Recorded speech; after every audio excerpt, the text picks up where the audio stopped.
This year marks hip-hop's 50th anniversary, and here in Toronto, we credit neighborhoods like Rexdale and Malvern as being the birthplaces of Canadian hip-hop. But one dance studio chose to set up shop in an unlikely part of the city. Their goal? To bring the history and culture of hip-hop back to the downtown core. Yeah. Aaron Aquino Anoble grew up here in Rexdale's Mount Olive Silverstone Jamestown neighborhood, where he first started hip-hop dancing.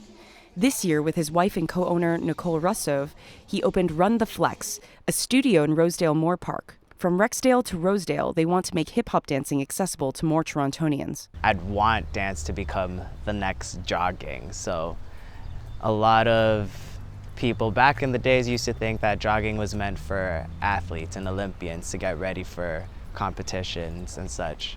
But now it's become so normalized to just jog, right? I want to bring the culture of what we did, especially what I had from learning about hip hop, from like my love of hip hop, which technically did start here, and bring that to Rosedale. Aquino Anoble says Yonge and Davenport has historically been a central part of Toronto's hip-hop scene. It's where the Masonic Temple is located, a historic concert hall known to host jams, parties, and rap battles. But over the decades, this neighborhood has seen an increase in condos and commercial buildings that's transformed the hip-hop scene downtown.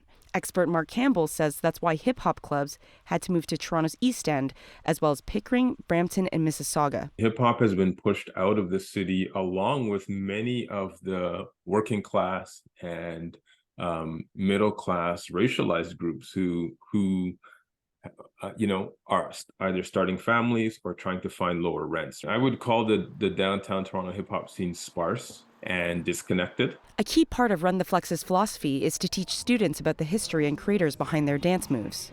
It's important to keep those stories alive because they came from somewhere. How are we going to move forward if we can't move 10 steps back and learn of the culture and the rawness that it came from? The lessons incorporate local history specific to Toronto, too. When we curated our faculty, we were really intentional about finding people who really knew what they were talking about. These are people that have really studied things like threading, gliding, tutting, moves that are local to Toronto, but they've also gone out in the world and absorbed other cultures. Aquino Anoble says sharing knowledge about hip-hop's culture also means reinforcing its community values. Especially within the culture of hip-hop and with crews, the idea of like, you're responsible for everyone in your crew, like everyone is a family. And that was one thing growing up in this neighborhood, it was like for me, a lot of it was like family oriented. So I want to bring that aspect, especially within hip hop, into our clientele, letting them know that's like, you're entering Run the Flex, you're entering our family, you're entering our community, but we got your back no matter what. Signing off, I'm Anita Lee of the Green Line reporting with City News.